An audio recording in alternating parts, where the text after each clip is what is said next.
জয় হিন্দ বন্ধুরা, আশা করি আপনারা ভালো আছেন। আমি আপনাদের বন্ধু এক্স সোলজার ফিরদৌস মণ্ডল। আজ থেকে 2.5 মাস আগে আমরা একটি স্টুডেন্টকে ভর্তি করি তার বাবার সাথে। বাবা এসআই ছিলেন পশ্চিমবাংলা পুলিশের, বাড়ি হাওড়া।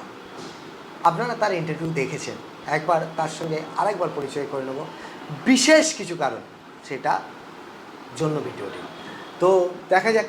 ভাই, তোমার নামটা আরেকবার বলে ফেলো তো। আমার নাম বিশ্বজিৎ তালুকদার। আচ্ছা, পাপার নাম কি? বাবার নাম গোপাল তালুকদার। তোমার বাড়ি কোথায়? বাড়ি হাওড়া। হাওড়া কোথায়? হাওড়া সালকিয়া। হাওড়া সালকিয়া থেকে তুমি আপ ডাউন করে ফিজিক্যালও করো, সাথে সাথে লিখিত পরীক্ষার জন্য নিজেকে তৈরি করছো। আজকের সকালে তুমি বাড়ি থেকে বার হয়েছিল কটায়? 3:30। 3:30। ডেডিকেশন দেখো ভাই, ডেডিকেশন। এসে তোমার প্রথমে গ্রাউন্ড কটায় মানে হয়েছে? আমি হাওড়া থেকে ডেলি আসি না, আমি আসি নলপুর থেকে। তো আচ্ছা। নলপুর থেকে বেরোলে 3টের সময় বেরোতে হয়, কারণ আচ্ছা। ফার্স্ট ট্রেনটা 3:30। আচ্ছা তো এখানে পৌঁছাই 5:45-এ। আচ্ছা। তোমাদের গ্রাউন্ড কেমন হচ্ছে সেটা জানার আগে আবারও বলি, আমি ভিডিওতে বলেছিলাম যে সেঞ্চুরি করতে যাচ্ছে। অর্থাৎ ছেলে তখন ওজন ছিল 96 কিলো, 96 কিলো। আর 2.5 মাসের কি এমন ট্রেনিং প্রি ডিফেন্স একাডেমি ওকে দিয়েছে যে সেখান থেকে, তাও বাড়ি থেকে আপ ডাউন করে। বর্তমানে ওর ওজনটা একটু দেখে নেওয়া যাক, চলো ওটা দেখি। এসো এসো।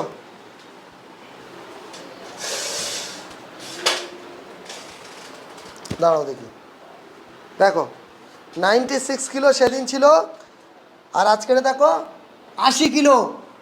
ব্যাপারটা বুঝতে পেরেছো? 80 কিলোতে এসেছে, অর্থাৎ 16 কিলো কমে গেছে। আয় বাবা, এইবার বল কীভাবে তুই 16 কিলো কমালি? তোকে কি এমন প্রি ডিফেন্স একাডেমি ফর্মুলা দিয়েছে বা হেল্প করেছে? একটা বিষয় বলি, ও কিন্তু রেগুলার, ও কামাই করে না।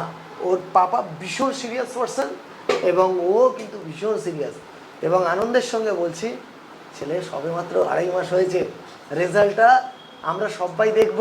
আর সাথে সাথে আমরা কিন্তু মিষ্টি পাবো তো? Yes sir. কে এসএসসিজিডি হয়ে যাবে তো? এসএসসিডি নাম্বারটা একটু 5 মার্কসের একটু কম আছে। না, এর পরের যেটা পরেরটা স্যার কনফার্ম, পরেরটা কনফার্ম আছে। বুঝতে পেরেছ? আমার কাছে তো সবে 2.5 মাস এসছে, আগেরটা সম্পর্কে তো আমি বলতেই পারবো না, আমি পড়াইনি। যেটা আমি পড়াচ্ছি সেটা নিয়ে বলবো। তোমার ফিজিক্যাল ট্রেনিং কেমন হয় তোমার ভাষাতে তুমি বলো। ম্যাম সপ্তাহের কথা অনেক হার্ড ওয়ার্কআউট করায়। আর যাওয়ার পর ফার্স্টে ওয়ার্ম আপ করাবে, মোটামুটি 17 থেকে 20 পাক। ফার্স্টে আমি যখন নতুন ছিলাম তখন 6 থেকে 7 লাখ করাতো, তখন কষ্ট হতো অনেকটা। এখন মোটামুটি 15-16 পাক করে নিই আরামসে। তারপর রিসেন্ট সপ্তাহে একদিন 5 কিলোমিটার করায়, 1600 মিটারের টাইমিং নেয়। তারপর এক্সারসাইজ করে, পেটের ব্যায়াম এইগুলো করায় মোটামুটি। তুমি স্যাটিসফাই তো? হ্যাঁ, অনেক হার্ড। ম্যামের ওয়ার্কআউট অনেক হার্ড। আচ্ছা, আজকের টোটাল তোমার কতগুলো ক্লাস হয়েছে? সকালে ফিজিক্যাল হয়েছে? সকালে ফিজিক্যাল। ফিজিক্যালে আমিও গিয়েছিলাম, আর ও দেখছিলাম তখন ফিজিক্যাল অলরেডি স্টার্ট হয়ে গেছে। তারপরে ম্যাডামও ছিল, মানে আমরা দুজনেই ছিলাম। আচ্ছা, ক্লাসে আজকের কতগুলো স্যার, মানে কোন কোন সাবজেক্ট করালো?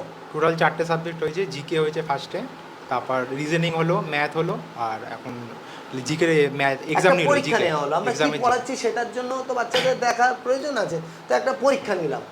ইভেন আজকের সময়ের একটু অভাব ছিল, আমার ক্লাসটা আমি আর ইন করতে পারলাম না।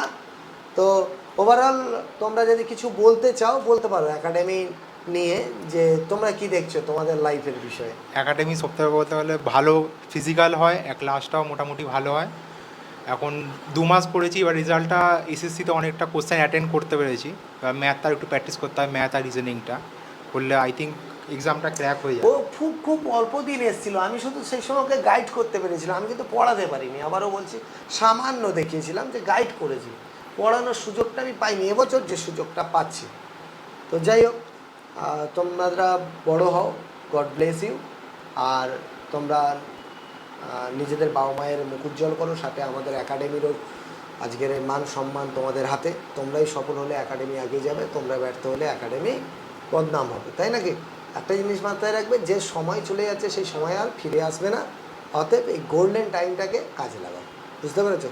হাতে টার্গেট নিয়ে লাগো সামনে এসএসসি জিডিতে, যেটা তোমার পাপাকে আমি প্রমিস করেছিলাম যে আমার বাচ্চা পাশ করতে পারে বা পাশ করবে, সেটা 99.9% আমি দায়িত্ব নিয়েছিলাম। সেই দায়িত্বটা আমি পালন করতে পারছি কি না আপনারা লক্ষ্য রাখবেন।